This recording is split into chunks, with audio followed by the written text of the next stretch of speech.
Hey guys, we're going to do a quick run through of qualtrics and specifically survey design. I'm going to kind of walk you through essentially what you would need to do for the project, types of questions to create, how to create them, and so forth. So it should be roughly 10 to 15 minutes, and if you follow along this tutorial, if you take some pauses for it, you should be able to create all the types of questions, scenarios, and survey flow that you need to have a decently structured survey and actually run it in real time. So the first thing you're going to do is you're going to go to wcu.edu/qualtrics, and once you do that, you should see a screen that looks like this. Some pretty mountains in the background. You don't have to really read this. Typically, if you actually run this through the university, you have to run through what's called IRB. Because this is just practice, you don't have to do that, so don't worry about IRB for now. But you're going to just do WCU login, give it a few moments. You might have to sign in for the first time. I'm not sure if it's actually going to have me sign in or not. We'll see in a moment. So you'll probably be prompted to sign in for the first time. Just use your WCU credentials. Your homepage will probably look a little bit different than my homepage because obviously I have some past projects already here. But what you're going to do is you're just going to go to create a survey, or really create a new project. You can do either one. So I'll just go down here and hit create a new project.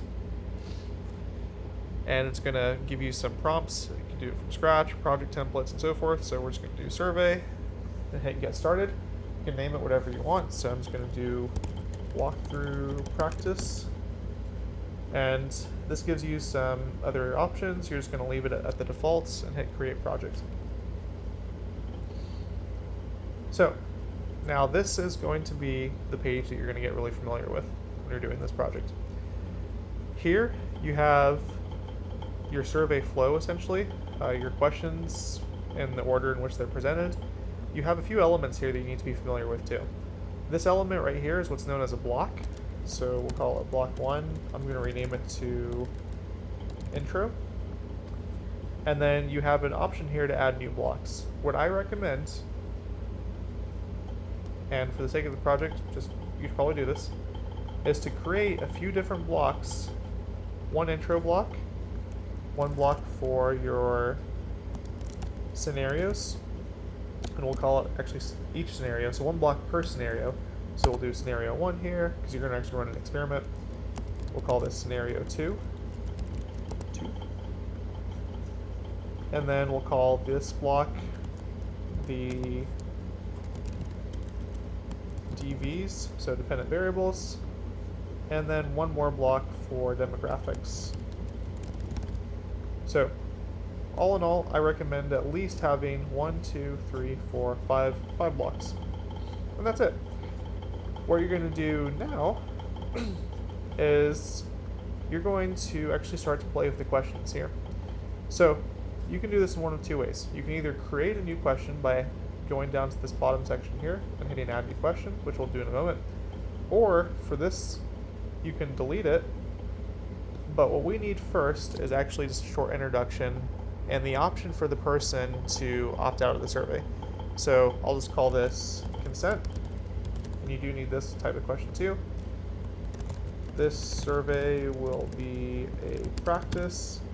You don't want to actually say that because you're going to be giving your survey to real people. So I might say, this survey is attempting to get consumer perceptions on whatever you're trying to get consumer perceptions on.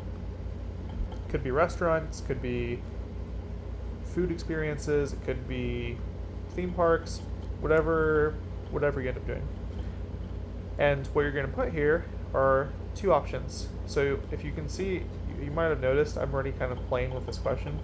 The way you actually manipulate these questions is you select the question and you go over to this left tab here where it says edit question, which will pop up by default whenever you select the question. So you see, if I click away from it,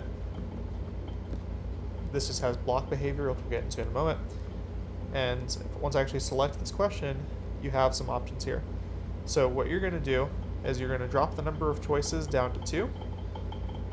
You're going to then edit these choices just by clicking on it. Do you agree to take this survey? No penalty will be applied if you do not. There we go. Do you agree to take the survey? No penalty will be applied if you don't. And here you would actually write, yes, I agree, or no, I don't agree.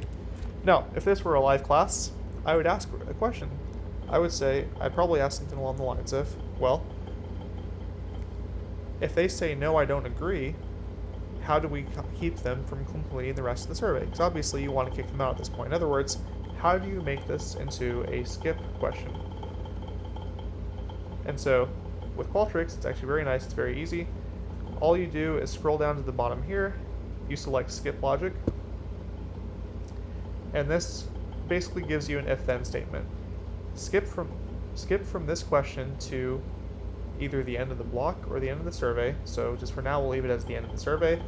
You could do the end of the block, like if you had an actual conditional question where you wanted to see, like, hey, have you eaten at restaurant A in the last 6 months? And then if they have, you don't skip them, and if they haven't, you skip them to another restaurant perhaps.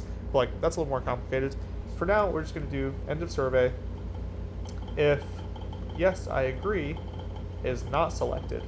And this is the main thing that you want to keep in mind here. You need to make sure that whatever condition they don't accept is not selected, because if you leave it at is selected and they hit yes, they'll be kicked out of the survey. So you don't want that. You want it to be, if this is not selected, kick them out of the survey. In other words, skip to the end of the survey. So you'll hit confirm, and just like that, you have your first skip question. And this is also your informed consent. And that's really all you need for the introduction for now. If you wanted to, you could have a different type of question in here, like a long paragraph of details and whatnot, but again, we're keeping this simple, so that's really all you need for the intro.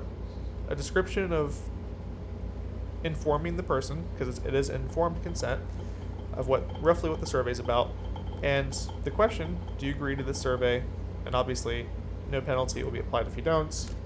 All responses are anonymous. So there you go.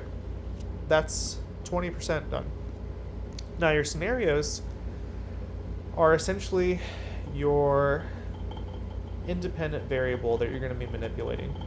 And so if you can think back to a couple of chapters ago, an independent variable is something that you manipulate. So you want to essentially see if I change one little thing about either an advertisement or a situation or whatever relationship it is that I'm interested in, I expect something different to happen. And so this is very important. Listen closely. This can be whatever variable you want. If you wanted it to be a type of advertisement or a graphic, you can do a graphic or an advertisement. So for instance, graphic A, consider this the following scenario. You see this advertisement for Joe's Pizza, and that's it. And then I could then insert a graphic here, which I need to figure out in just a moment. Let's see, text graphic. Give me just a moment. It's been a little bit of time since I've done this.